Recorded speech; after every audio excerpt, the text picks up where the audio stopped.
What the deuce is the bells ringing for? I thought I'll soon find out what's happening. And when I got down to the war had been declared.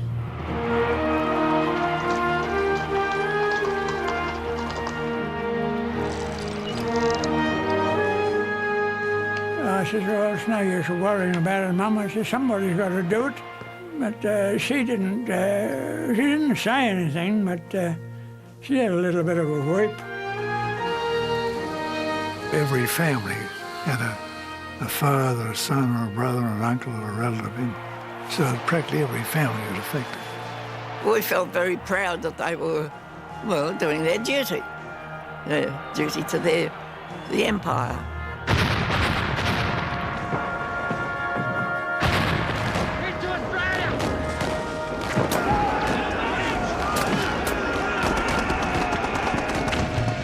It was really almost the start of Australia as a nation.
Well, they say the good old days, but they didn't exist. I forget what the basic wage was, but it was very small. My father had a good public service job, but a family of five, you know, we couldn't have butter and jam together and bread, we had one or the other. And my toys were an iron hoop which I used to trundle along with a broomstick, and a two-wheel trolley made out of a kerosene case. They were my toys.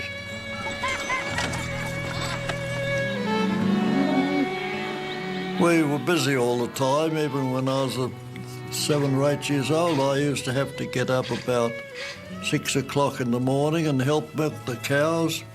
There was no milking machines. It was all done by hand, you know.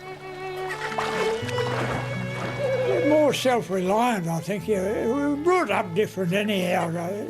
When you're 9 years of age, you're considered near enough for full grown to do some work about the place. Work. You talk about work. That was my work at home. We were 9 in our family.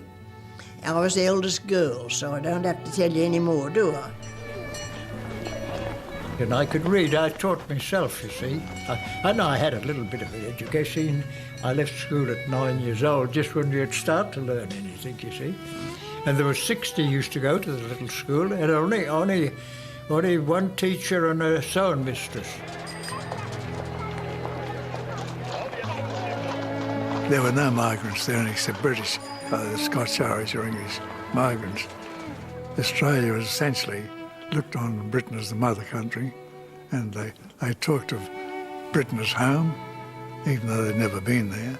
We didn't think of ourselves much as individual Australians. We were part of the British Empire and dependent entirely on England.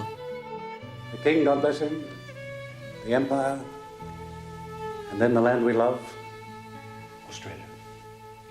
The King, the Empire, Australia. We did learn a little bit about previous kings, and I personally, I think that from what I'd read about them, the way they carried on, I reckon they would have their throats cut. Being a primitive Methodist family, card playing was out, dominoes were out. Presbyterians were even stronger. The story is told of one youngster was going along with his parents whistling. The father said, "Don't whistle, people think you're happy." It was Sunday.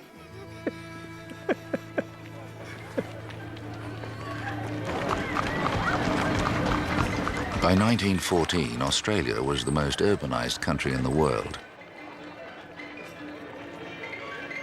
The population was 4.5 million, mostly Australian-born, predominantly Anglo-Celtic. On the edge of the empire, we were white Australia in an Asian world. Vulnerable and remote, we knew we had to defend our island. There was a navy, a flying school, and compulsory military training, but they would never be adequate. We needed to prove ourselves worthy of a partnership with the motherland, and many felt that a war would provide us with the opportunity to do so. On August 4th, 1914, after Germany invaded Belgium, Britain, on behalf of the Empire, declared war.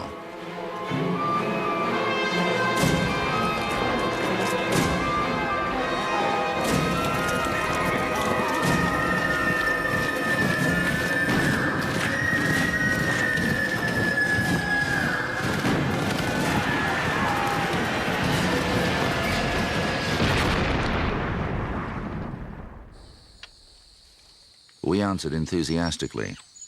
Our navy was placed under British control, and 20,000 men were offered for immediate service. Within 16 days of the declaration, 10,000 men had voluntarily signed up. Every able-bodied young man felt it his duty to enlist. And I would say it would have been harder not to enlist than to enlist. With my education, you didn't know what you was fighting for. Yes, of course, you was fighting for your country, more or less. And I remember they asked me to draw a map of Australia, and I didn't know what Australia looked like, let alone draw one like it. The response enabled the army to set high physical standards. Only the fittest and the strongest were accepted.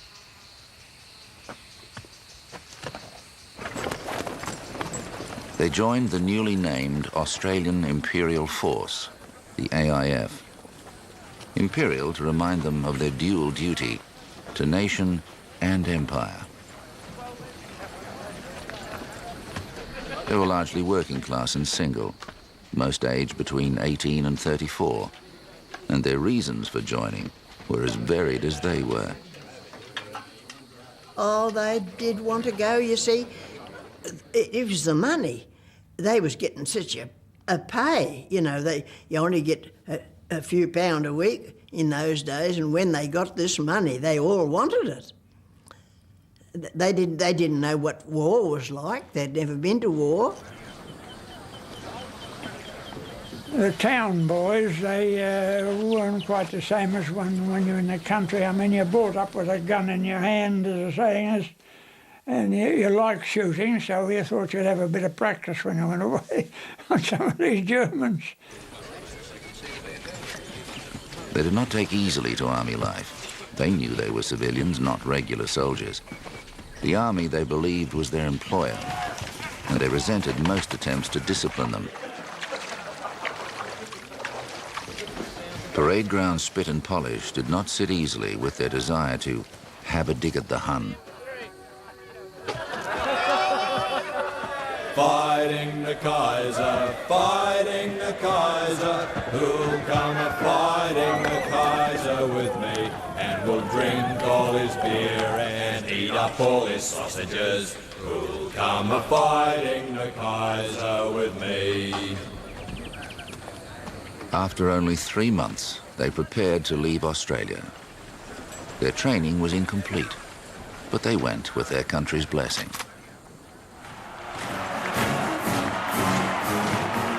A great vantage point was St Mary's Cathedral. You could go on the steps, and they used to march from Moore Park right down College Street, right down to the Woolloomooloo to board the troop ships.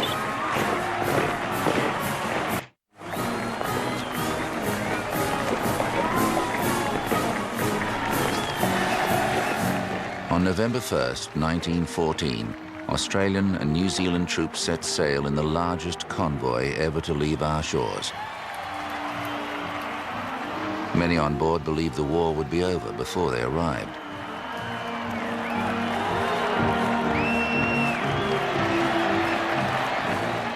It seemed to come to us of a sudden, the fact what we were there for, what we were expected to do. But the one thing that stood most to be answered was, how long before we shall see that wharf? Those faces again? Well, who shall not see them again?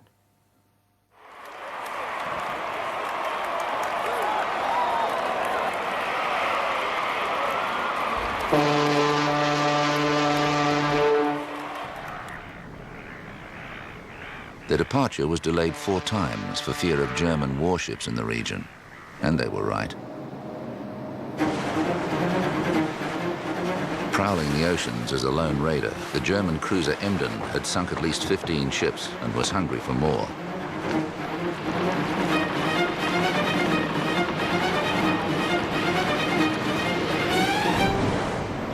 She was headed for the Cocos Islands when HMAS Sydney received a message warning of her presence.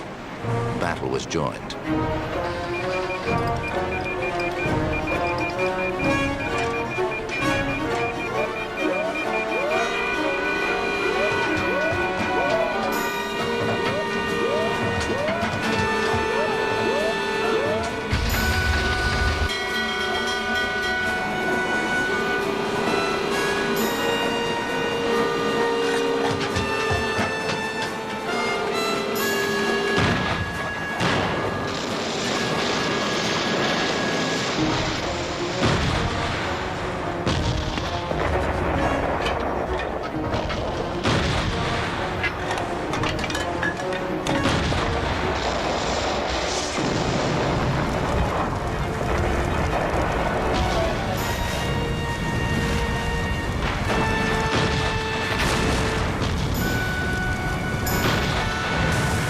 Sydney shelled the Emden to oblivion.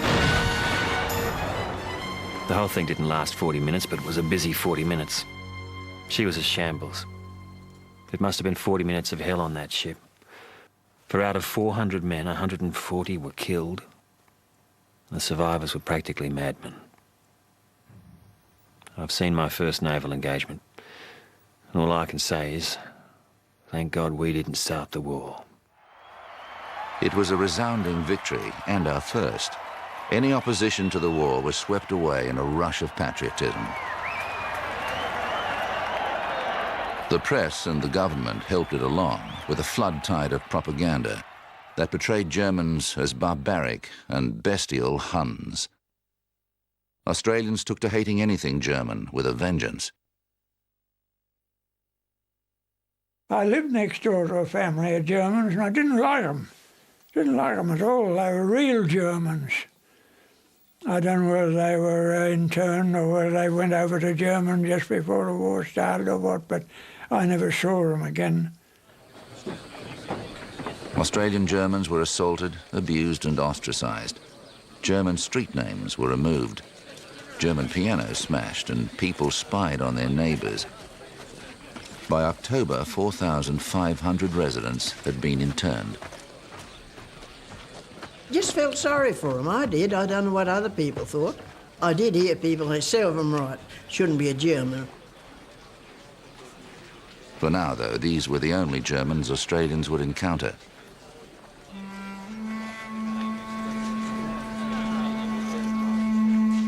The training camps in England were full, and Turkey had entered the war. So 5 weeks after leaving Australia, the troops landed in Egypt. 2,000 years after the Romans and a century after Napoleon, these men from the New World set up camp near Cairo. Dear Mother, we are a big camp here and there are thousands of men from all parts. We are just alongside the pyramids. It is something marvellous to see how they could construct such a thing. Cairo is a funny place, very dirty in the native quarter. I would not care to live here very long. There's nothing to see but sand. The Australians and New Zealanders were combined into one corps under the command of an Englishman, Lieutenant General Birdwood. His signalling staff shortened the title to Anzac. The men adopted the name.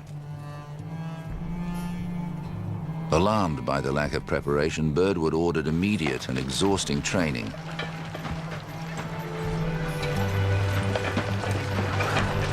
It was rotten. Sand, sand, sand in your tucker, in your ears, your eyes, your nose, anywhere and everywhere. It was real crook. We done marching, skirmishing and digging for weeks and weeks. I was heartily sick of it. Conflict between army discipline and Australian casualness was inevitable. Military offences multiplied.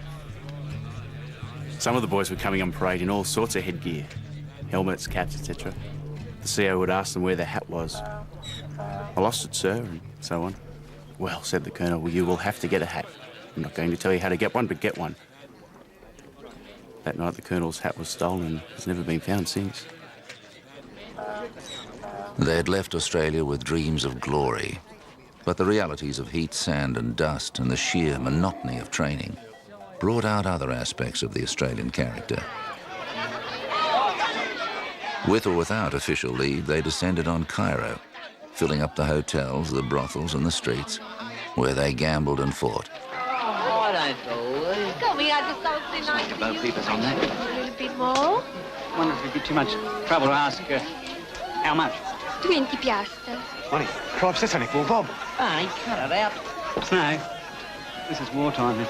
In a month we might be dead. They dubbed Egypt the land of sin, sand, shit and syphilis, and they treated the locals with disdain and intolerance. We've rather outstayed our welcome here.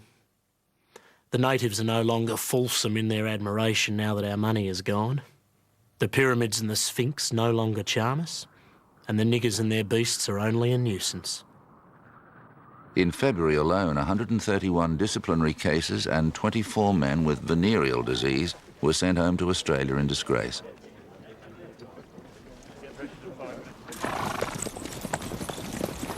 The intensity of training increased, but the Australians remained disgusted with Egypt. They'd come to fight and were tired of waiting.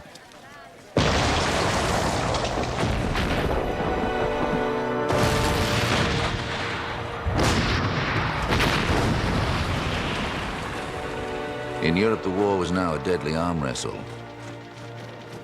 Great armies locked in a stalemate. No one seemed to have a clear idea of how it could be won.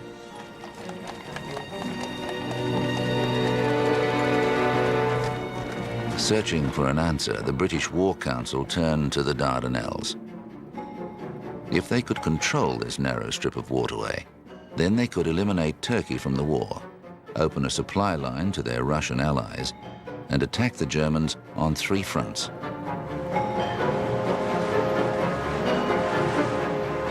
It was badly executed from the beginning. The Allied navies failed to force a safe passage, and so, in Egypt, the Anzac troops were given their orders. They were to sail to the Greek island of Lemnos. From there, together with troops from around the empire, they would take part in an amphibious attack on a narrow peninsula. Australians would come to call it Gallipoli.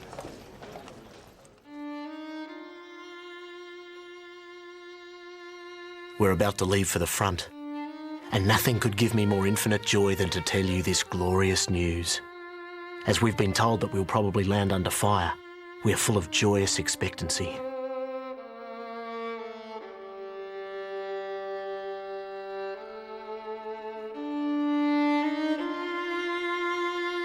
Dear Gladys, there is a little matter.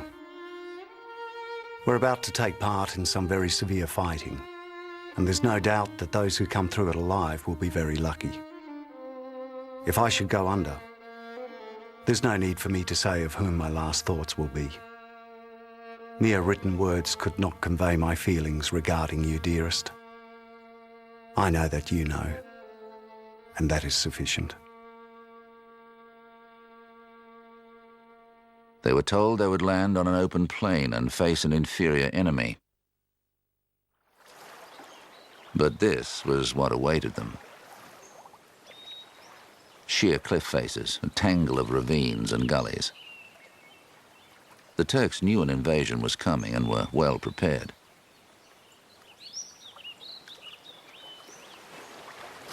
In the dark, waiting on the ships, the men could not have known of the challenge ahead.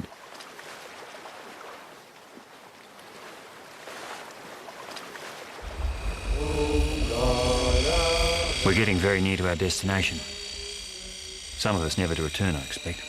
It makes one's blood run fast to think that in a few hours we'll be taking active part in the greatest war of time. Many of us untried, all of us fighting our maiden battle. Now remember, lads, the biscuits and water you have it'll last for 3 days. The one thought uppermost in my mind as I sit here is that I shall not be found wanting. Shall not find myself a coward.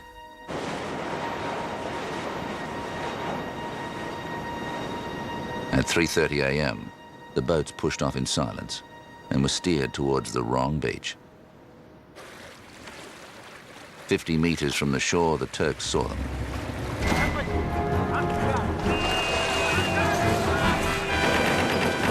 The boat's grounded 30 yards before the beach, and I jumped into the water, icy cold and up to my waist. Some laughed and joked, while others cursed with ferocious delight. We lost 3 on the destroyer and 4 in the boat getting to land. I waded to shore. The Turks were close on the beach. And by that time, they'd got our range. Hear the click of bayonets fitting on the rifles, and then in the semi-darkness, our men gave a wild Australian cheer and rushed up the hill.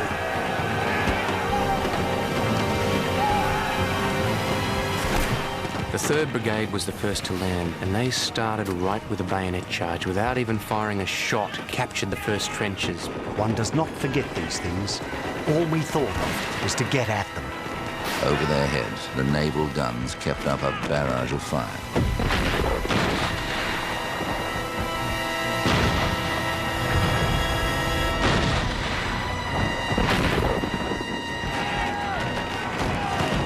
Up the hill we swarmed.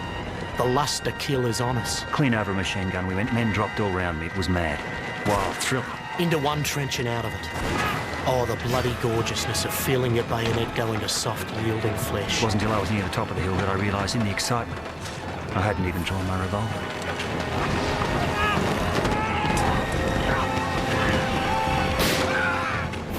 The wounded lay where they fell, and newly landed men helplessly stepped on them. On the hospital ships, the bloody parade began. They came in an endless stream. Some walking, holding arms or hands covered with blood. Some on stretchers with broken legs. Some shivering and collapsed through loss of blood. Every man had at least 1 wound. And some had 3, 4 or 5 bullet wounds.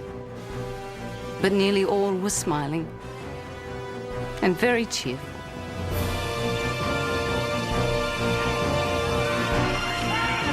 The attack was fragmented into hundreds of small battles, the Anzacs constantly trying to move forward. Above them, as they would be for the next 8 months, Turkish guns maintained a killing arc of fire. By dusk, both sides were exhausted. The Turks had kept control of the heights. The Australians and New Zealanders clung to the lower hills. The Australian commanders recommended immediate evacuation, but it was impossible. Then came the hopeful news that the Australian submarine, the AE-2, had broken through the minefields and entered the Dardanelles. For better or worse, the Anzacs were ordered to dig in. Light rain began to fall, and the men took what shelter they could. They'd lost 2,000 killed or wounded, but they'd gained Turkish territory. They had no intention of leaving.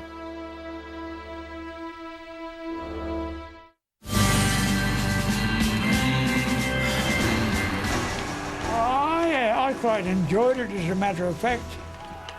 I liked bullets flying and that kind of thing. I like to send a few myself, too. You reached a stage where you felt if you didn't enlist and get there, the war would be over before you had a chance, and you wanted to be in it. How silly you can be. Australians had been eagerly anticipating news of their troops in action. They were not disappointed. Every Australian woman's heart this week is thrilling with pride, with exultation. And while her eyes fill with tears, she springs up, as I did, when the story in Saturday's Argus was finished, and says, "Thank God I am an Australian. Boys, you have honoured our land." The legend of Anzac was born in those first days. The country innocently celebrated, and tens of thousands more men enlisted. Slowly at first, then relentlessly, the published casualty list grew.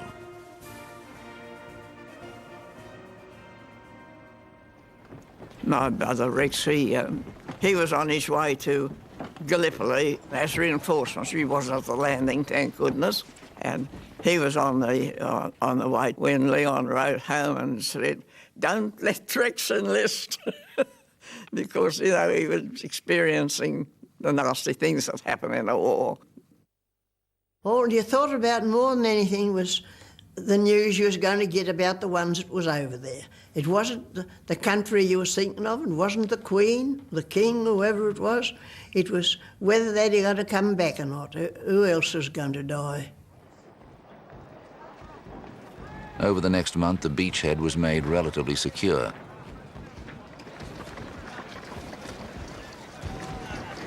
The men had faced the hard facts of death and were now determined to win. Thousands of them clung to the hills and the cliff faces in rabbit warrens of trenches, each hard won with back-breaking labour. Dear Ted, to get an idea of what this place is like, you want to imagine North Sydney, without any houses, no roads, not even a track, and scrub to the water's edge, not a tree on it. It's got very hot here. We'd spend our spare time swimming. When the Turk sees a lot in, he sometimes drops a shell in among them. Then a sniper got on the job, and although he would have been at least 1.5 miles away, he generally gets one a day. We get tobacco and matches once a week. Beer would bring any price, but can't be got. Money no object, can't spend it. We get the papers, some of them, about every fortnight. Their front line was 3,000 metres long and about 1,000 metres from the beach. Always under observation and often under fire, they began turning this toehold on the Turkish coast into home, giving place names to every gully, learning how to cope. Appleby and I were cooking tea, and it was very funny despite the danger. We would cut an onion, then duck into the dugout for our lives, then out again to give it a stir, and in again as a shell would go whistling by. We were laughing all through, because it was comical. But exhaustion, monotony and sickness began wearing them down. The decomposing bodies and their own careless attitudes to sanitation brought a plague of flies and disease. Immediately I opened my tin of jam. The flies rushed in, all fighting amongst themselves. Well, I wrapped my overcoat over the tin and gouged out the flies, then spread the biscuit, held my hand over it and drew the biscuit out of the coat. But a lot of the flies flew into my mouth, all beaten about inside. Of all the bastards of places, this is the greatest bastard in the world.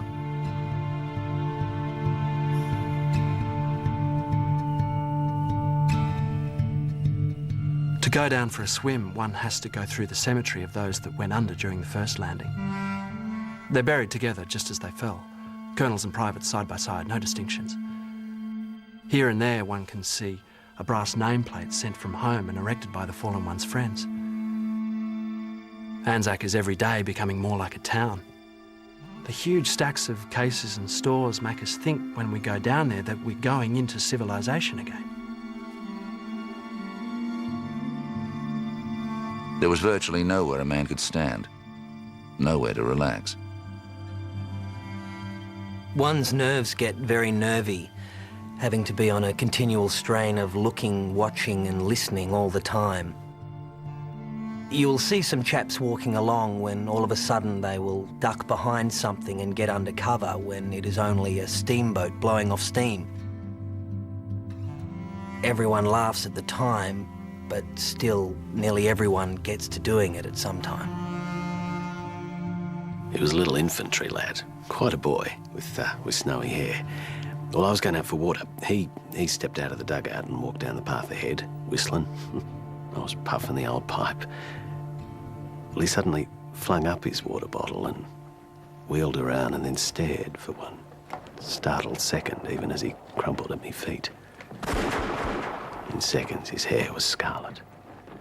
His clean white singlet all crimson. Dear Mabel, I wish this war was over. Don't feel quite so enthusiastic about things as I did when I started. It only takes a few weeks to make a recruit into an old soldier at this game, but I suppose it was necessary for future peace of the world. Peace became a passion for some women in Australia, and organisations like the Women's Peace Army endured public and personal attacks. For most women, though, the war was a time of frustration and apprehension. Denied direct action, they involved themselves wherever they could.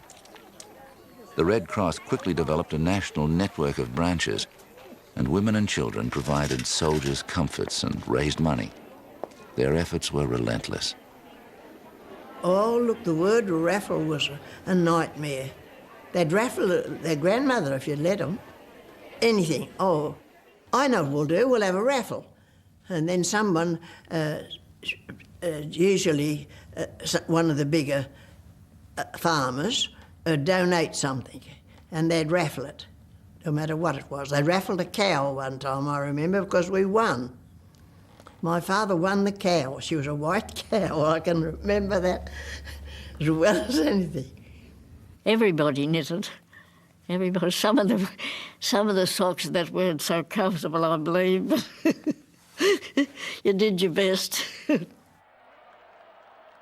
Some enlisted as nurses. Others cared for wounded soldiers home from Gallipoli. Crippled and maimed men limped off the ships. Many women had now either suffered loss or knew someone who had. Enlistment fell away. The soldiers on Gallipoli had been subjected to propaganda slogans about the Turks, and at first they believed many of them. The Turk was not a white man, a Christian. He was a black fanatic, capable of atrocities and mutilation. They killed every Turk they saw. Their hatred died on the 19th of May when the Turks launched a full-scale charge. "I do not order you to attack," the Turkish commander Mustafa Kemal had said. "I order you to die."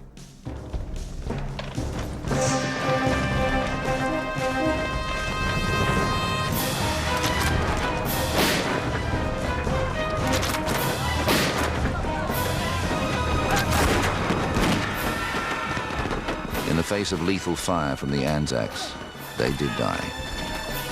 By noon, there were 10,000 of them dead or wounded. It was the kind of raw courage Australians admired. An armistice was agreed to bury the rotting dead. There's some places where the dead were in heaps of anything from 20 to 100 where our machine guns caught them. In these heaps, you could not tell which head, arm, or legs belonged to the bodies. In fact, parts of them were eaten away with germs. One could have got lots of souvenirs, but for the smell, which everything you handled had. I talked to the Turks. One of them pointed to the graves and said, "That's politics." Then he pointed to the dead bodies. "That's diplomacy," he said. God pity all of us poor soldiers. The opposing sides talked and exchanged souvenirs, then returned to fighting. To the Australians, the Turks were now Jacko, Abdul, and Johnny Turk. It was an odd mutual respect. The Turks sent over cigarettes and a note saying, "Although we are at war with the Australians, yet they are friends." They wanted some bully beef, as they liked it. which was thrown over to them. Also asked us not to throw the cricket balls, bombs, as they didn't like them. They signed themselves, "Your comrades in arms, the Turks." Once on Gallipoli, there was nowhere to go, and the Australians had to make do with whatever they could scrounge or manufacture. They enlarged their dugouts, furnished them with bully beef cases, invented the periscopic rifle, and made jam tins into bombs. Like powder, bit of old shrapnel, just a dash of barbed wire, rusty if possible. Tamp it down, add detonator and fuse. Boiler. The weeks dragged on into months, the two sides often no further apart than 12 metres. All around them was the evidence of their continuing sacrifice. Along the walls of these trenches are at intervals the bodies of both Turks and Australians. The bodies are sprinkled with chloride of lime when the trench is widened. In one place, the foot of a Turk protrudes into the trench. The sole of his boot is covered in signatures. In another, a Turk's leg helps support a bomb shelter overhead. And a little further along, you strike the body of an Australian, buried in full kit, protruding into the trench.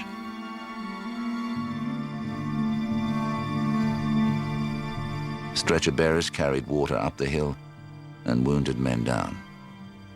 The last patient I brought in was shot through the lungs, and I fear had but little time to live. But on the way down, he said several times, "By God, that Turk could shoot well. He got me a beauty, didn't he? I thought I had him well enough, but he beat me easily. I feel pretty bad, and I expect I'm done for. But strike me dead. That Turk could shoot all right." In late July, a rumour ran through the trenches that another assault was planned. It was true. General Hamilton, the British commander, had brought in thousands of reinforcements in a last-ditch attempt to break the stalemate. The men, sick and weary, resigned themselves to their fate.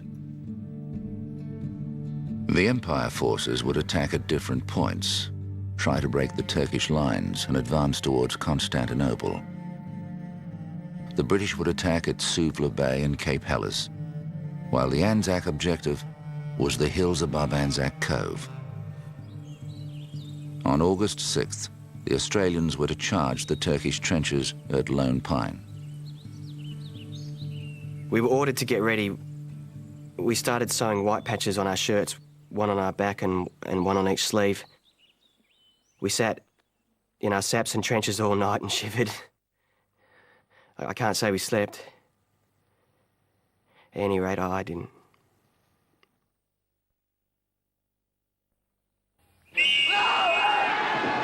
It was the most vicious hand-to-hand fighting of the campaign. But the Australians took and held the trenches against wave after wave of Turkish counterattacks.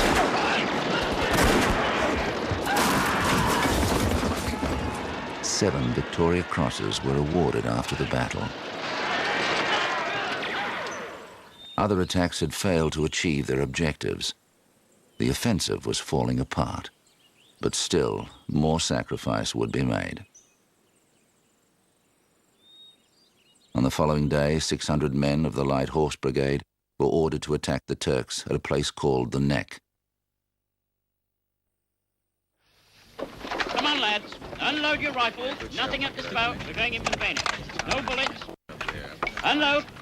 Nothing up the spout. We're going in for the 4 lines of men, 150 in each line, were to rush across a piece of land 40 metres long and 16 metres wide. 5 enemy machine guns and hundreds of rifles covered every square inch of it, and the Australians would charge with bayonets only. The Turkish lines were shelled in an attempt to give the attackers a chance, but the bombardment stopped 7 minutes early. The Turks scrambled back to their posts, re-aiming their guns. The first line, Victorians, leapt to their deaths. We knew we were doomed. 23 minutes past 4, we stood on the edge of our trenches.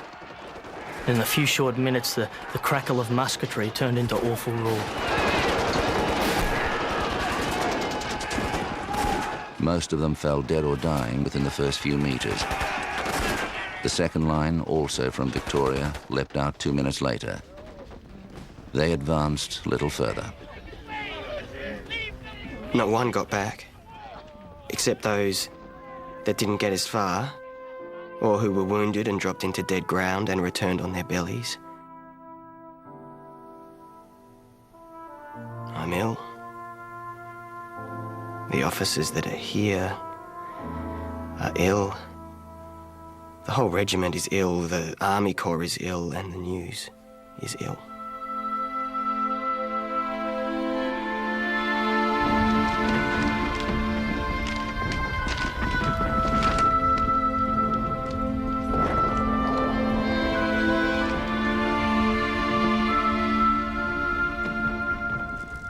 West Australians now took their place. The officer questioned the wisdom of continuing, but the Australian Brigade Major, Jack Anthill, demanded they push on. Astonishingly, the third and then the fourth line bravely moved forward to a tragic and wasteful end.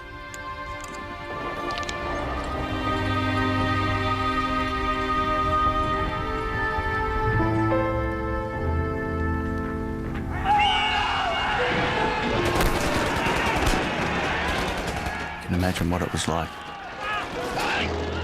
Really too awful to write about. All your pals that have been with you for months and months, blown and shot out of all recognition. There's no chance whatsoever of us gaining our point.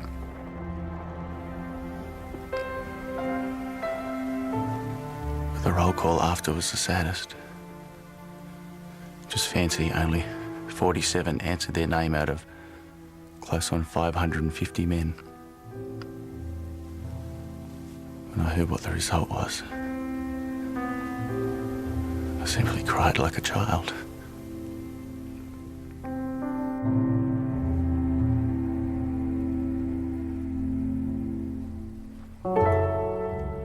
I'm glad in a way that you're not here. One of the most awful sights I've seen was a poor devil being held down on a stretcher. A total nervous wreck and probably mad. His brother had fallen almost in his arms with his head blown off. It would almost make you cry to see a fellow like that. A chap becomes absolutely callous here. And dead men and other sights he sees have no effect on him. Even seeing one's friends go down seems natural. But I shall thank God I haven't got to see any brother dying. This is rather morbid talk, but it struck me several times. It's a good job Willie can't come, and Jack is too young.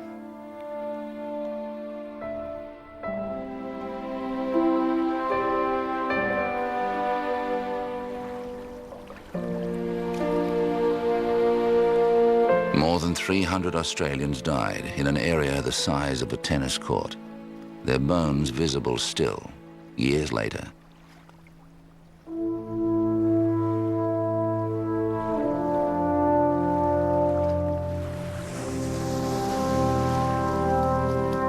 In Australia, the casualty lists were posted.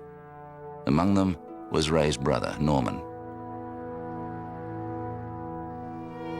He lasted only a week. He was killed at the Battle of Lone Pine. We at home didn't get any advice about how he was killed or what happened to him. We didn't get any information really that we could rely on. And of course, it was just quite distressing for me, particularly for me mother and father.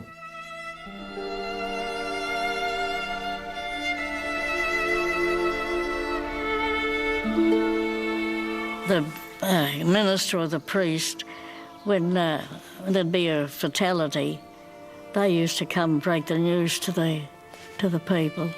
You'd hate to see them come. Yeah.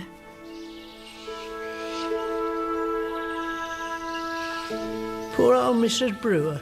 She only had the one son, and her husband was dead, and they just lived together, and they had a nice little farm, and he went to the war and left her there, and she was working and looking after everything. You know, I had to go and tell her he was dead. No one else would tell her, and you know, I still think of it. It's not as easy as it sounds, you know. Dad was killed today.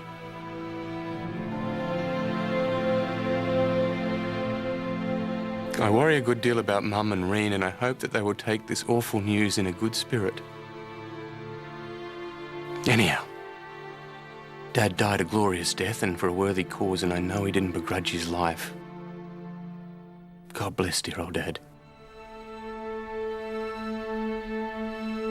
More assaults were made, but there was no improvement in the uninspired leadership. By September, the Anzacs were only 1,000 metres further on from where they had originally landed. Finally, the major offensives were halted. What a gigantic conflict this has turned into. The loss of life is appalling. Rivers of blood. The trench is red with the lifeblood of my comrades.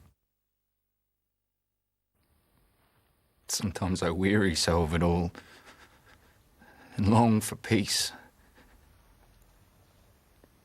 It is only the fact that the safety of our loved ones, the integrity of the Empire is at stake, that lifts our spirits up again to face the grim horrors of the battlefield. Where are the rest of my 13 mates?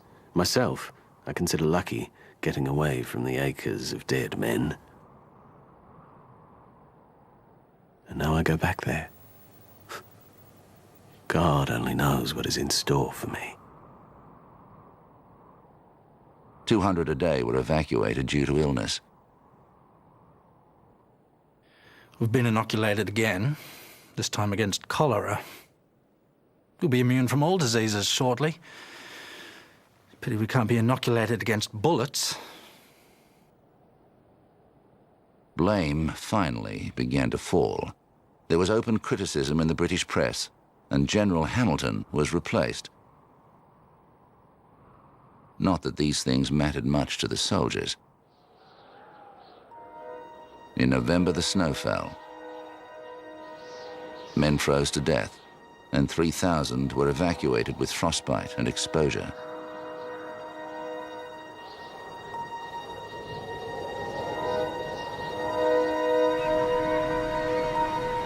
In Australia, the Prime Minister, Billy Hughes, conducted a war census that revealed there were 600,000 men who had not yet volunteered. He sent each of them an appeal to enlist. White feathers, meaning cowardice, began appearing in men's letterboxes. The posters all around the town, your country needs you, pictures of Kitchener and very much propaganda for enlisting. I was 17 and I put my age up to 18 and we went down and enlisted. When I so used to horses and things like that, I went in as a reinforcement in 9th Light Horse. The men on Gallipoli remained true to their ideals, though most were now stripped of all illusions. They were unfit, malnourished and exhausted, but they'd learned to trust themselves and were still determined to win victory.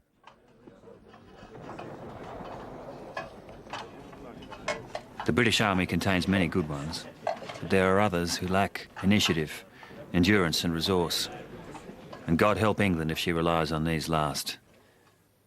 This war has made me intensely British and absolutely Australian. Kitchener came to Gallipoli and the decision was made to evacuate. The Anzacs had lived, fought and died as mates, without sentiment but with strong memories of those who had died game. To leave them behind seemed unthinkable. The last night at Anzac. It hurts to leave this place. And I'm damned if they can say the Australians failed to do what was asked of them. They did everything, more than they were asked. We feel it very much, believe me.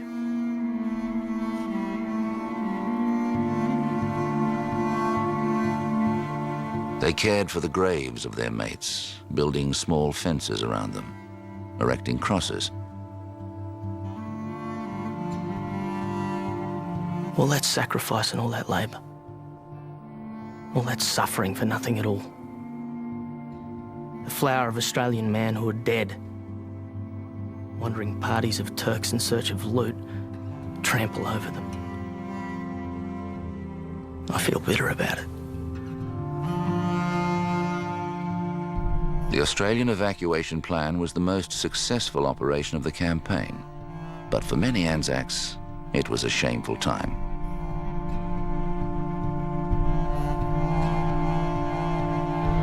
They begged to stay to the end, saying first on should be last off.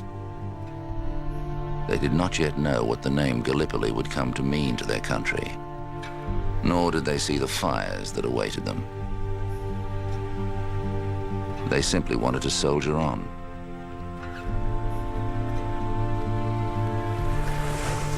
There's a torn and silent valley. There's a tiny rivulet with some blood upon the stones beside its mouth. There are lines of buried bones. There's an unpaid waiting debt. There's a sound of gentle sobbing in the south.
I quite enjoyed it, as a matter of fact. I liked bullets flying and that kind of thing. I like to send a few myself too.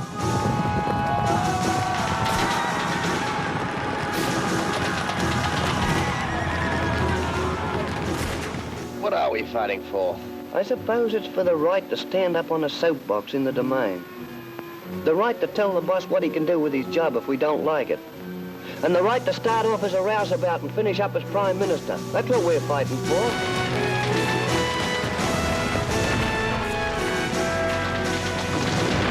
You reached a stage where you felt if you didn't enlist and get there, the war would be over before you had a chance, and you wanted to be in it. And that was true. We just felt we were going to miss it, you know. It was an adventure. How silly you can be. Yeah.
After Gallipoli, the Anzacs thought of themselves as a real army.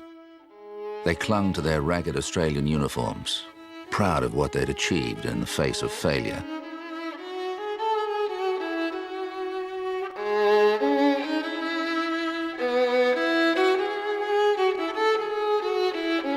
Their faith in the Empire and the British was diminished, but their belief in themselves and their duty was unshaken.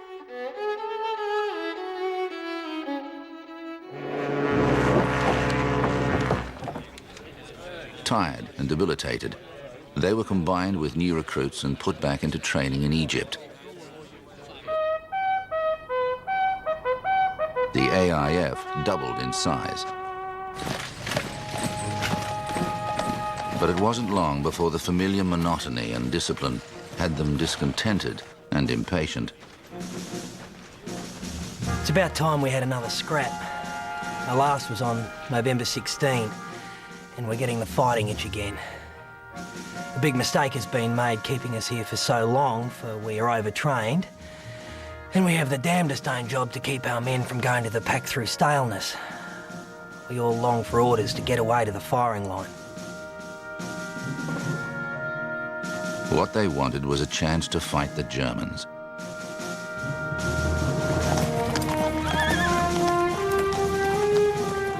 The orders came in March 1916. The light horse would remain behind to fight the Turks in Palestine, and the infantry would sail for France. They were protected at sea by ships of the Empire, including the Royal Australian Navy. After their initial success in the Pacific, Australian ships served under Royal Navy command in every ocean of the world. They hunted German raiders, searched for submarines, and took part in the blockade of Germany. It was an unglamorous, often tedious war, but critical to British naval supremacy.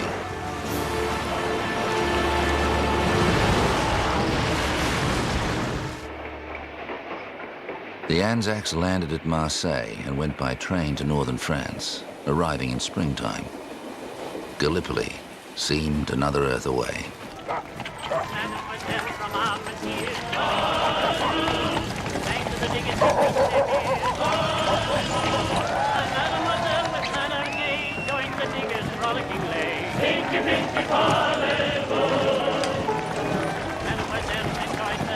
There's a little village, and quite nice people, about 60 years of age, you know, and we used to go and make friends with the old lady and do a bit of anything she wanted doing around the place.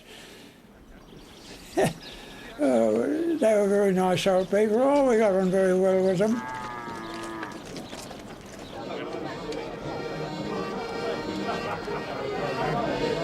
Your feeling was that nothing sinful about this, so it's quite normal. Let's have a go, he goes. You might be killed tomorrow. And that was subconsciously the thought. The French girls were willing. They were willing and able.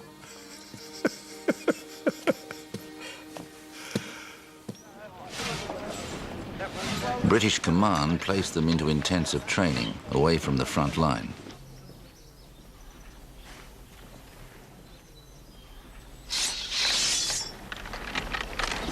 Yet again, the Australian character came into conflict with British Army discipline. You two men, stand fast now. Don't you salute in your army? Not a lot. Well, we used to, but we're trying to give it up. Finally, they were sent forward to the Western Front.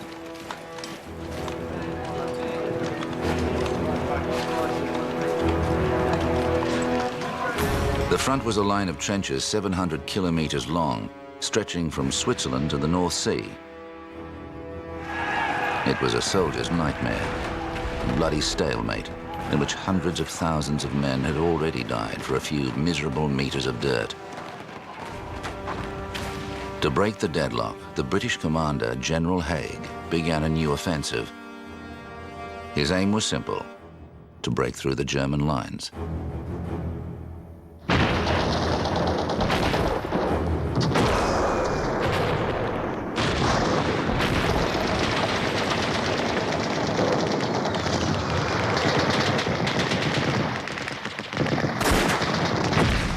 But it would be at a terrible cost. On the first day of his offensive, 60,000 British soldiers were killed or wounded.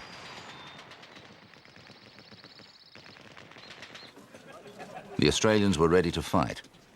They may not have been ready for what would happen, but then no one could have been. Tomorrow, I will be in the midst of it all. There is something humorous in the situation when I actually come to it. John Alexander Rawes, who cannot tread on a worm, who has never struck another human being, except in fun, who cannot read of the bravery of others at the front without tears welling to the eyes, who cannot think of blood and mangled bodies without bodily sickness. This man, I, go forth tomorrow to kill and maim, murder and ravage. It is funny.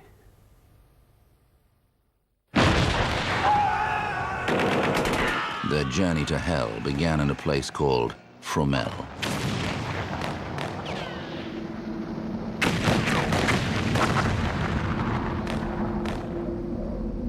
In the 8 months of Gallipoli, they had lost just over 8,000 men. In that terrible first night in France, 5,533 Australians were killed or wounded, including 400 taken prisoner.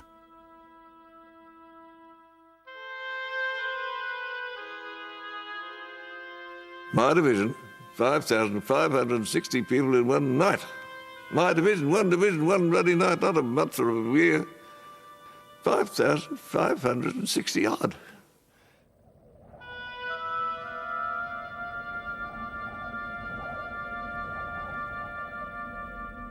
They thought they knew something of war, but this was beyond any man's knowledge. The twisted architecture of blasted towns, the network of trenches that led to the front.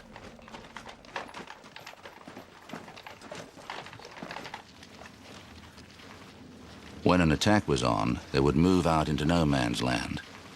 Lines of white tape marked their jump-off point. How long did the op over, sir? About 20 minutes, Bill. The tension affected the men in different ways. I couldn't stop urinating, and we were all anxious for the barrage to begin. G'day, Pat. Bud.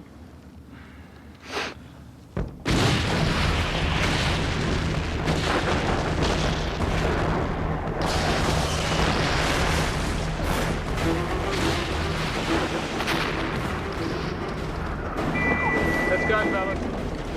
As their artillery fired overhead, they moved forward, sometimes unchallenged, more often cut down by machine gun and rifle fire. Some would get into the German trenches.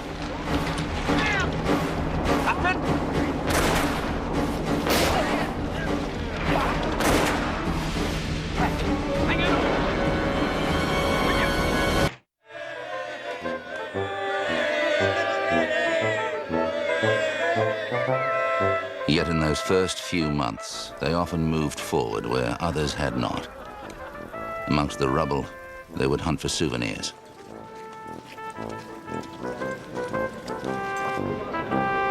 But their small victories would inevitably bring German guns down on them.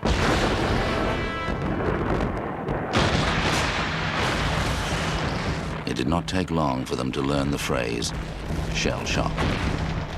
Men were driven stark staring mad. More than one of them would rush out of the trenches over towards the Germans. And any amount of them could be seen crying, sobbing, like children.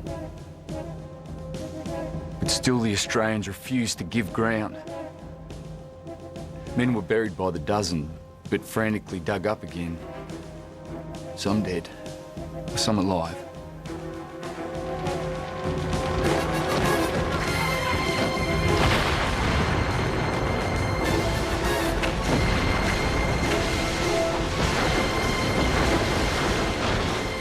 They were pounded mercilessly day and night, often for weeks on end.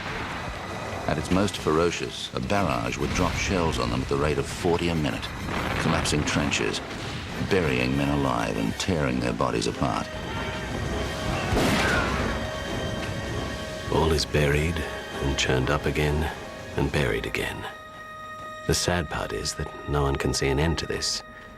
If we live tonight, we have to go through tomorrow night and next week and next month. Poor wounded devils you meet on the stretchers are laughing with glee. One cannot blame them. They are getting out of this. We are lousy, stinking, ragged, unshaven, sleepless.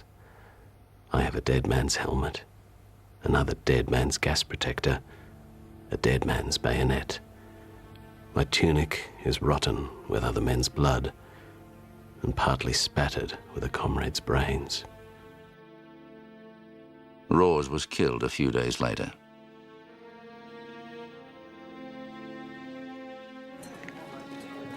When the strain became intolerable or their numbers too low, they were relieved by another Australian division.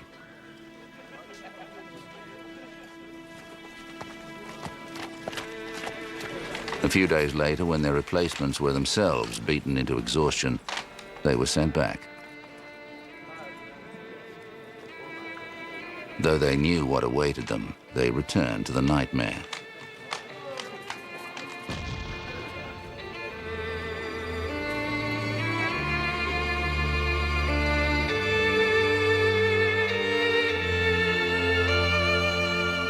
At Pozieres, a village shelled into dust, Australian soldiers endured the most horrific bombardment of the war.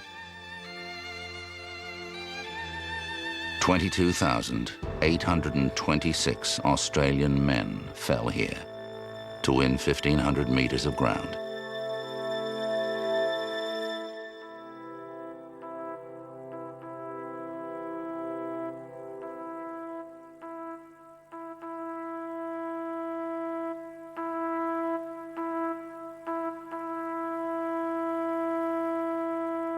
They believed it was not war, but murder, and it left them with only one bleak goal: to win the war at any cost.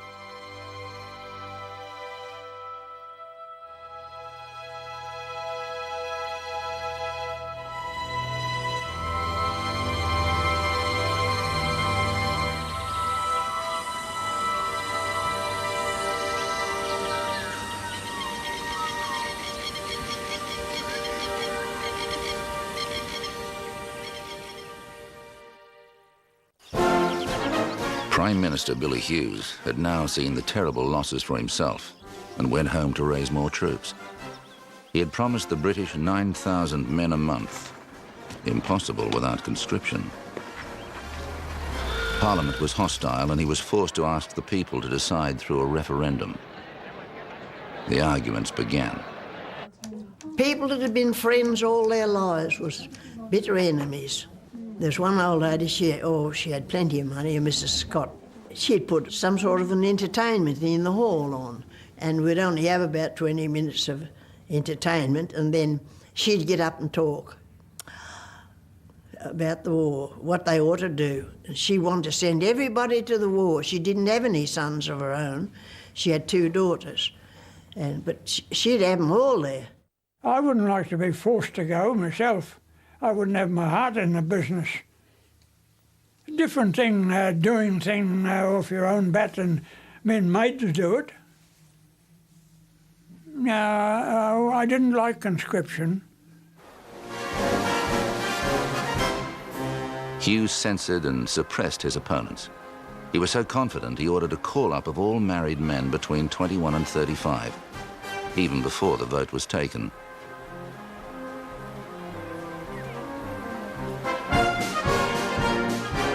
His faith was misplaced. Australia said no to conscription.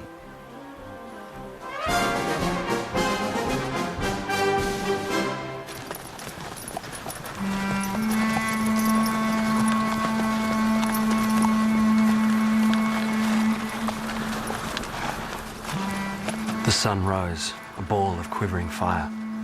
Hurrying in from the east, a wind straight from the furnace. I think this is the most hellish wind I've experienced yet. It sears through the oasis, through our blanket shelters, and scorches our naked bodies. The leather of our boots is shrinking in the blazing sand.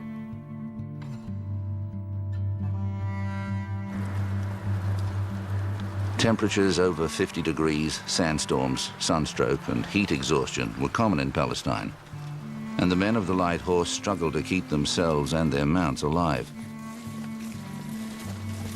With the temperatures 120 practically all the time. And when you'd stop to have a rest, the horses be a length of a horse apart, you'd get off and just flop down on the ground and land amongst the horses' legs, and they wouldn't worry about you. They were tired, same as you were. The Light Horse appeared dashing and romantic, but this was a serious war, fought under extreme conditions. In July 1916, the Empire forces began counterattacks against the Turks.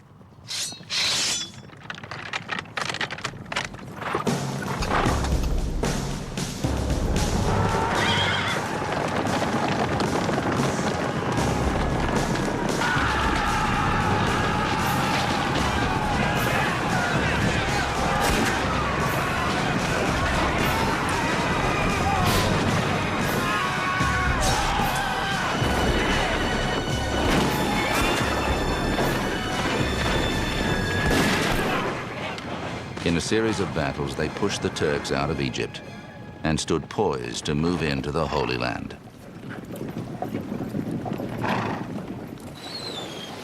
In France, the soldiers could have been forgiven for thinking the worst was behind them. But in October 1916, the rains began. There was a mud heap. The whole area flooded.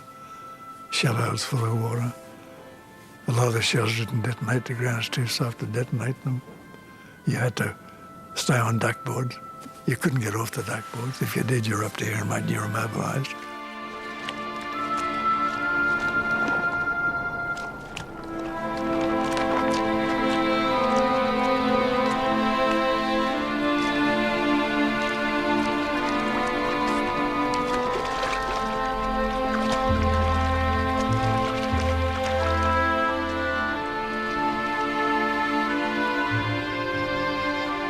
The winter that followed was the worst for 40 years.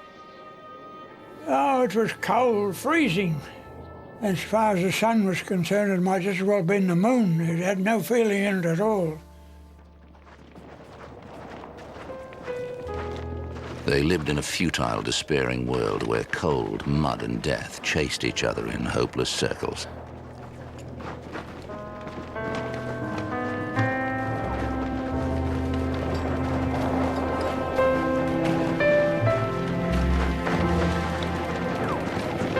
My dear little Ern, this'll be about the last letter you get from me now. As one doesn't know the hour his number is called, and Fritz has a bad habit of trying to put a man's lights out. My word, Ern, the part I don't like is when a chap has to sling his cobber into a hole and say farewell to him. It's a hard thing to see your mates that have had all the good times with you drop dead a few feet from you and you never know what shell or bullet is going to cut through you. But on and on you have to go. Half mad, half dead, yelling, shouting through a hell on earth, trying to pick the best track through the shell-torn and battered ground, with mud in places up to one's knees and deeper, with bullets passing and whistling overhead. Then Fritz waits with 18 inches of cold steel. Take good care of your parents and never give them any trouble. I regret all the trouble I gave my mother. Well earned, time is scarce, and I have a duty to do, and I must say farewell. By the time you get this, I may well be knocked rotten. I remain your loving uncle, Harry.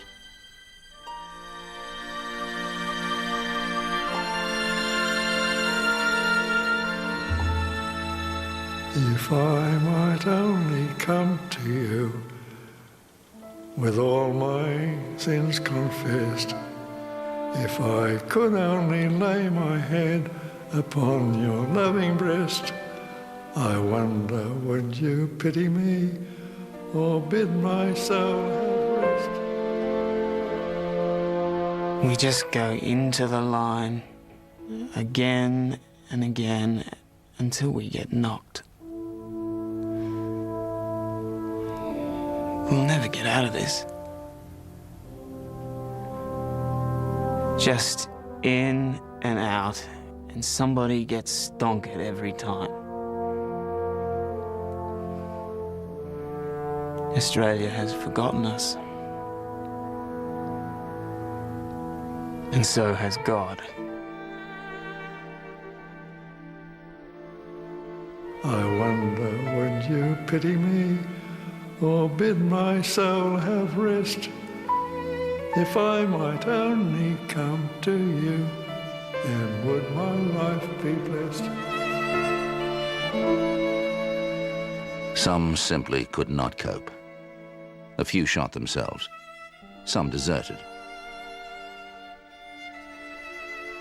Mateship was the greatest thing that kept you going. I mean, but for mateship, I wouldn't have survived. I'd have packed it up long before. So would everyone. Well, Jack Cawthon, he was my mate, and he got shot dead. He was next door to me. But I looked down at him and he just had to keep going, that's all. I never thought about him after that. Too many others getting killed, and you know, you're again, you've got to look after number one. By the end of 1916, the AIF had lost over 42,000 men in Europe. Reinforcements continued to arrive from Australia, but the numbers were falling. Early in 1917, the Germans withdrew behind the Hindenburg Line, a network of trenches protected by 50 meters of barbed wire, concrete bunkers, and machine gun emplacements.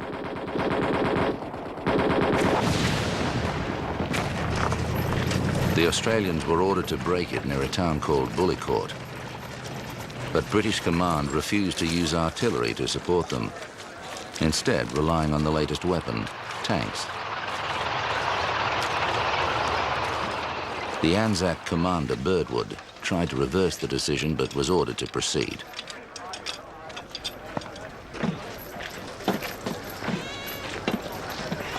It was a fiasco. The tanks broke down, the men were left unprotected, and German guns picked them off at will.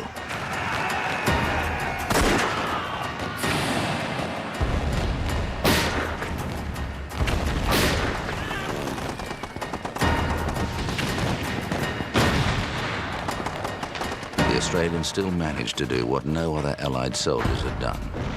They broke into the line. But they were tiny in numbers, and when British artillery shells fell among them, the Australians were shattered.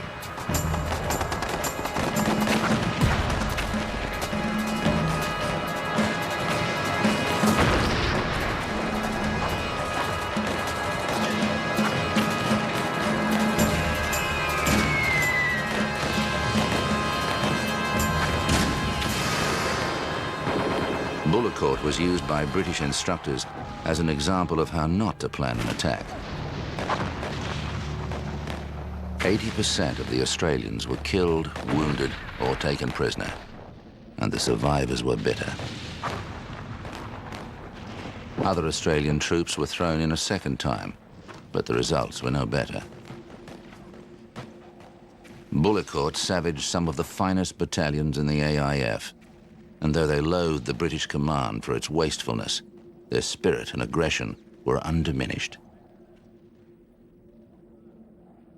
That's one thing I was sure of. If I could see him, I could kill him. I didn't look on them as really human, but just as enemies trying to kill me.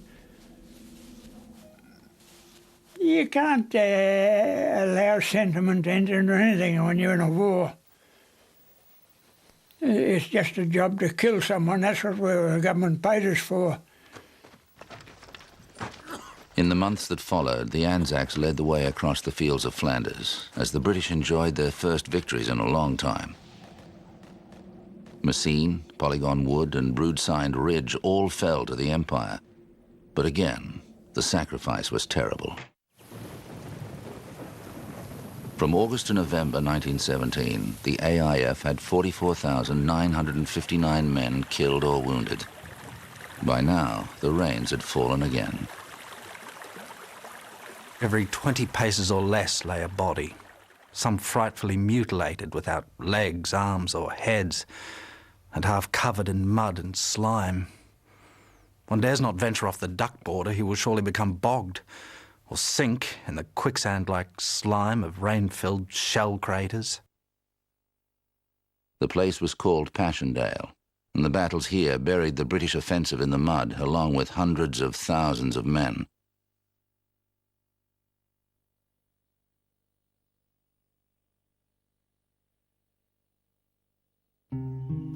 The Australians, like other soldiers, had lost hope.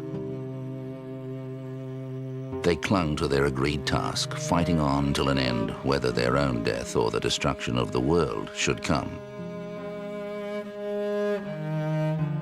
Tomorrow many men must go to their God. If I die, I die.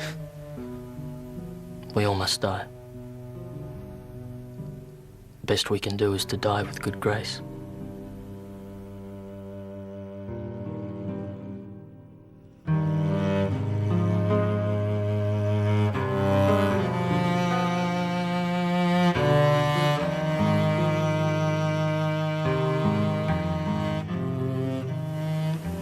Very heavy casualties at Passchendaele for no point at all. Going for a piece of ground, useless in any case. Nothing's bad as Passchendaele.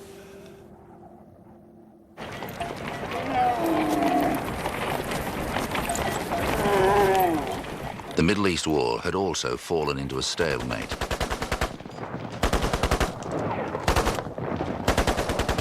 Then in October, General Allenby, the new British commander, planned a decisive blow. The town of Beersheba was a Turkish fortress surrounded by desert and mountains. If they could take it, then Palestine would lie open. The Australians, led by Lieutenant General Sir Harry Chevelle, would spearhead the attack. But to be in position, they had to force their horses across 40 kilometers of desert without water.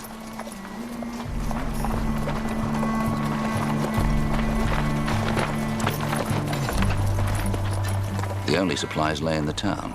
If they did not capture Beersheba before nightfall, all would be lost. Chevelle rolled the dice. 60,000 men have failed to take this town in 12 hours. How can 800 horsemen possibly succeed in less than 1 hour? You don't believe they can do it? No one has ever attempted a cavalry charge against entrenched infantry supported by machine guns and artillery. It's unheard of, sir. Do you see any alternative in the time available? Well, no, sir, but Very well, put Grant straight at it. It took an hour and a half to line them up.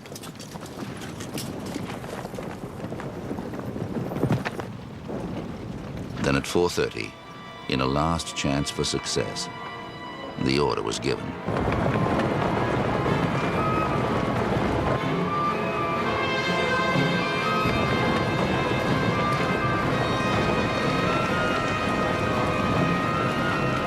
It would be a stunning victory for the Australian Light Horse.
Chauvel pushed on, rolling the Turks back towards Jerusalem.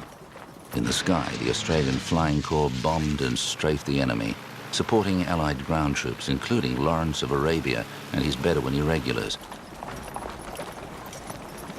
Finally, the Light Horse rode triumphantly into Damascus, and the Turks surrendered. We are the Ragtime Army, the ANZAC. We cannot shoot, we don't salute. What bloody use are we? And when we get to Berlin, the Kaiser, he will say, Mein Gott, what a bloody rotten lot, the ANZAC. Wherever they fought, the Australians were sustained by a belief in their worth. Though it was not always true, they were convinced they were superior to most other fighting forces, in particular, the British. But we had nothing but disregard or contempt for the British generals. See, our own generals were subject to their direction. They were fighting the war on the Crimean textbook, putting men up against impossible positions and heavy casualties, trying to take a piece of ground. It didn't matter in any case. They never got to the front. We never saw a British general at the front. Saw them when they got back to rest camp. They were probably having their wine and cigars, you know. We always reckoned the Tommies never had leaders. They had the heads of the, you know, the hobnobs would be made officers to lead them. They had no officers to lead them. Oh, God, I could tell you these stories about when we broke through, we couldn't get up the road for Tommies coming back. That's as true as I sit here. They were coming back that day. They broke ranks, you see. Since 1914, Australian politicians, the press, and the soldiers themselves had agitated for the bringing together of all Australian troops, our own army, under our own command. Finally, in November 1917, the British agreed, and the Australian Corps was announced. It was almost what we wanted. The 5 Australian divisions would now fight together, but still under the command of a British officer, General Birdwood. The Australian general, Monash, would have to bide his time.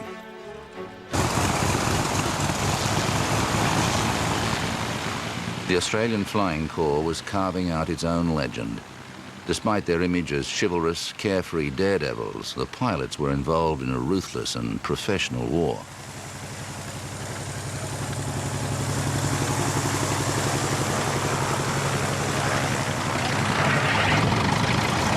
They took to the air in flimsy, unreliable craft, tangling with the enemy in vicious dogfights and strafing and bombing enemy troops.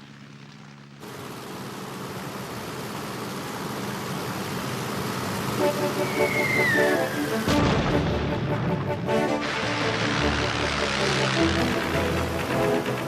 1918, the Australians had a number of flying aces and skilled, disciplined ground crews. They were part of a revolution in the conduct of war, but paid for it with a shocking casualty rate. The life expectancy of a new pilot in France was 3 weeks.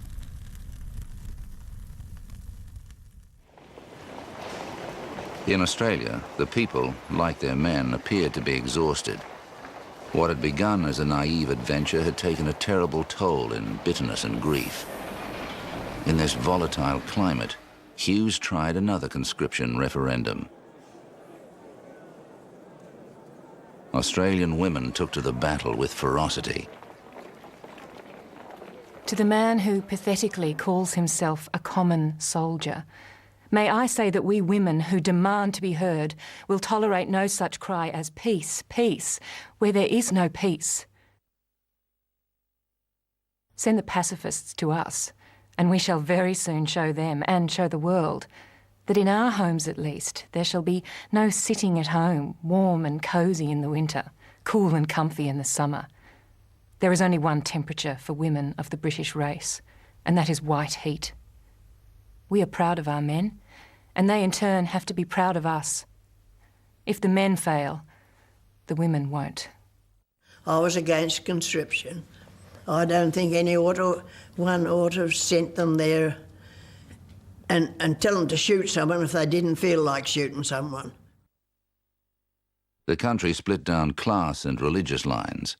The Irish Catholics, led by the fiery Archbishop Daniel Mannix, were fiercely opposed by Hughes, many of the middle class, and leading Protestant clergymen. It was possibly the most divisive time Australia has ever known.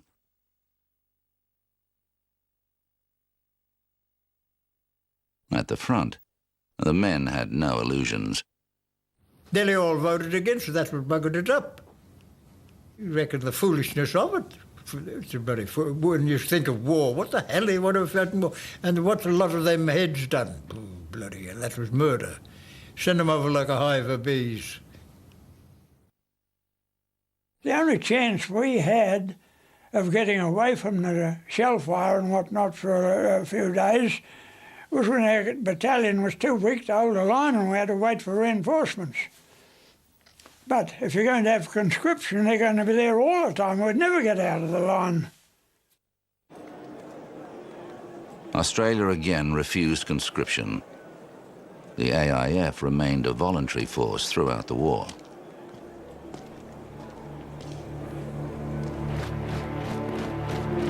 In early 1918, with the Americans now in the war, Germany launched preemptive attacks. With courage and skill, they recaptured the ground they'd lost over the last 2 years in just 5 days, and their victory seemed possible. The British had fought to an honourable exhaustion, losing 316,000 men.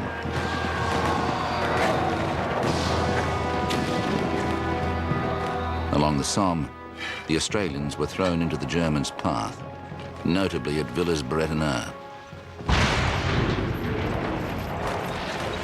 With a wild charge and bitter house-to-house, cellar-to-cellar fighting, they drove the Germans out. An English commander described their action as perhaps the greatest individual feat of the war. It was Anzac Day, 1918. The shells were knocking the roofs off the buildings there. And here comes two fellas down with a pram. I suppose it was full of booze. I don't know what was in it. And they're dressed up as women with big hats on the side of their head like this and dresses, singing, "It's a long way to Tipperary" or some dash thing or another. And the shells bursting all around them. Well, you couldn't help but laugh at them, you know, silly folks. They're liable to get killed at any second. The Germans were halted, and the Allies began pushing them back. The Australians took to raiding the German lines, killing, occupying ground, taking prisoners, and breaking the morale of the enemy, till most German troops feared to face them. By now, they'd been in the line for months, rather than the normal 3 weeks. Yet even inaction brought its own dangers. At times when there is nothing doing, I think of all things and I feel tired all through. I feel as though I've lived far beyond my span and I need a great rest. It's better not to have too much thinking time. After April 18, when we went down the Somme, that the whole Australian Army Corps was put under General Monash. He was taken in charge of the whole Army Corps. So we had an Australian general in charge of the Army Corps, with Australian generals taking instructions from an Australian. So there was a feeling of confidence that didn't exist before. Well, Monash, of course, he was a planner, really, very exact. When he drew up a battle plan, it was really exact. Monash had a reputation for meticulous planning and consideration for his men, using tanks, aircraft, artillery and infantry in an aggressive and well-planned attack. His Australians took the village of Hamel with lower casualties than usual. How'd it go? Like clockwork. Makes a nice change, doesn't it? Monash had planned for the battle to take 90 minutes. It took 93. Finally, the Australians had the leadership they craved. The Allies began to turn defence into attack. In August, along with the Canadians, the Australians delivered a mortal blow on what the Germans described as their Black Day. They advanced nearly 20 kilometres, taking thousands of prisoners. They took Mons and Quentin and were thrown in again at the Hindenburg Line.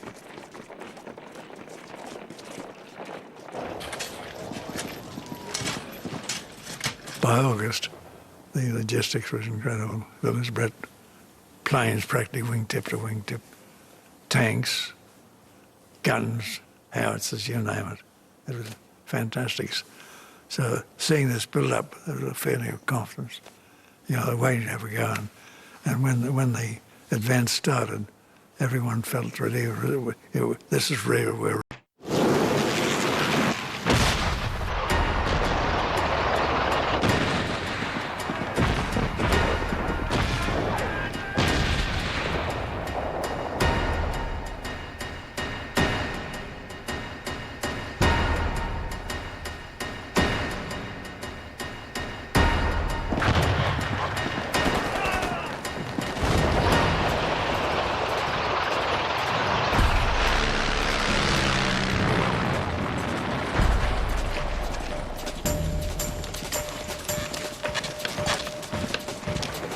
But by now, no battalion had more than a quarter of its men left. They were ragged, ill and exhausted past the telling. From July until Armistice Day, that was a war. That was worse than all the rest of it put together. Especially September and August, September. I suppose our battalion was engaged in bashing at the Germans, advancing against them 2 and 3 times a day. You didn't have much rest. I went for 2.5 days without any sleep. Hardly had time to eat.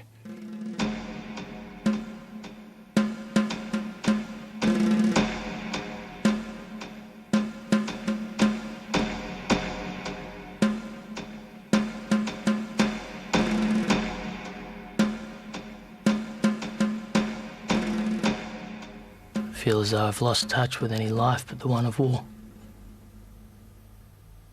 It's hard to recall Australia, and apart from my people, nothing stands out vividly. I feel an outsider. We're all lost in the magnitude of our task. Then swiftly, shockingly, things changed.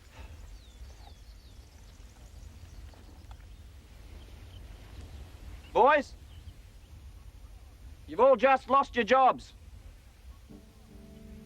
As of 1100 tomorrow, an armistice. All finished. It was November the 11th, 1918. Since March, the Australians had defeated 39 enemy divisions, captured 23% of all prisoners taken by the British, and over 20% of the ground. They made up 10% of the British Army.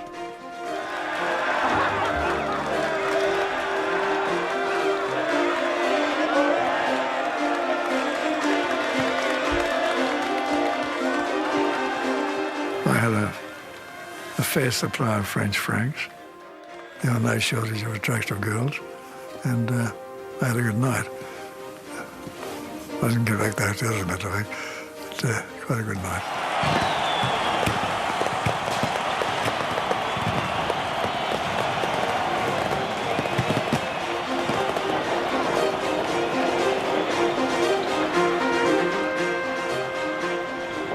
Celebrations, I was in London.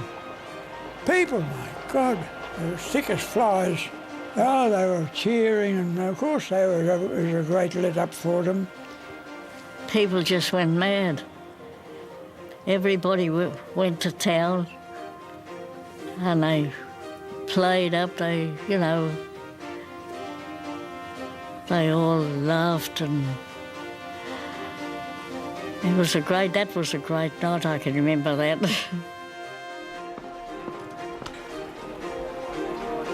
Our battalion, the father and mother of unforgettable years, was drifting to pieces.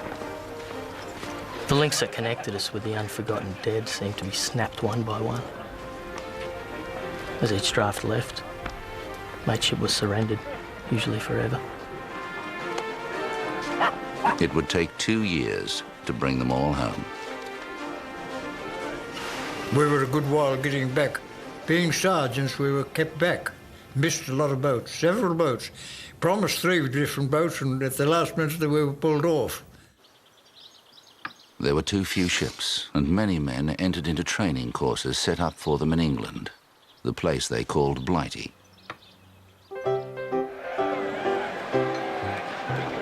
Take me back to dear old Aussie. Put me on a boat to Sydney town. Take me over there, dump me anywhere. Brisbane, Melbourne, Adelaide, Perth, well, I don't care. I just want to see my best girl. Cuddling up again we soon shall be. Blighty is a failure. Take me to Australia. Aussie is the place to be. Blighty is a failure. Take me to Australia. Aussie is the place for me. I was home for 3 or 4 days, and I went down to Hobart and got my job there. I was home for another couple of days, and I went down and started work 14 days after I was discharged. I was working, I didn't have any celebrations. Well, when you got back, these people that hadn't gone to the war, they'd been advanced, and for instance, when I got back, the audit office was supposed to preserve my seniority. Well, between me and the man next senior to me, there were 4. So I had contempt. Here were 4 men who didn't go to the war, were promoted in the service ahead of me, and this was a general feeling. So you had rather a feeling of contempt for them. They were cold-footed bastards. You got a great thrill when you come back. You're back in Australia, But then it wore off, and then, as I said, I had very near had a nervous breakdown. It's a strange feeling you get, a breakdown, nervous breakdown. Well, you know what people get it now. Yeah, everything goes wrong. Yeah. You dream of it. You're not too bad in the daytime, but you dream of it, you see. When you go to sleep, you're back at the war again. I put it out of my mind when I came back.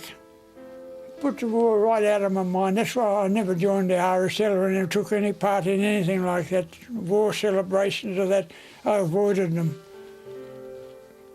I suppose that probably might have helped. I didn't have any dreams about them, but I didn't want any anyhow. Some nasty sights, you see it in a war. You don't want to dream about them.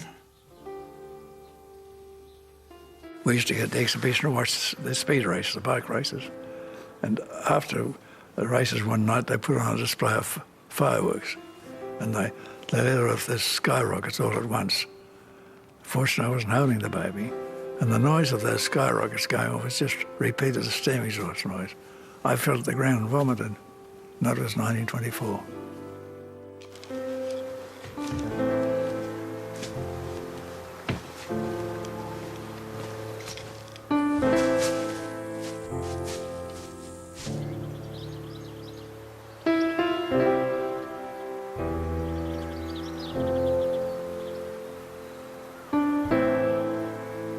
I think it was the effects of war that my eldest brother, he passed on. He wasn't very strong after he come back. And there were so many of them killed. You know. Our brothers had mates that got killed. Only young lads.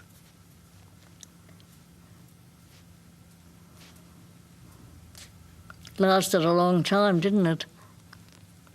Yeah.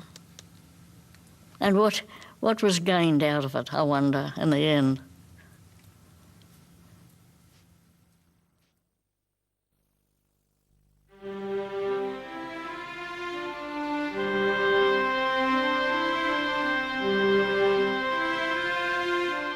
Steadfast until death.